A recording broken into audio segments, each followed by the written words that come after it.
Cười hoài vậy nữa. Hả? Ừ. Ồ, tự chuối ha, chấm vô gì đó hả? Chuối nhà luôn ha. Chuối nhà, chuối trong nhà luôn á nha. Nó mọc trong nhà luôn. Ừ. Đó. Mới sắc liền luôn cả nhà ơi. Sao? Ngon hả? Nó giống là mề gà vậy á. Cứng. Ngay nghe cái hộp. Gì đó hả?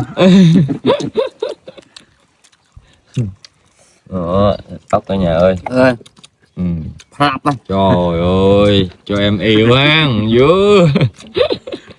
Bởi vậy sao bỏ nhau được đó cả nhà ơi đó. Nè, cho cháu. Cho cháu luôn ha. Trời ơi, thương nhau tình cảm dữ à. Quá ấm áp rồi.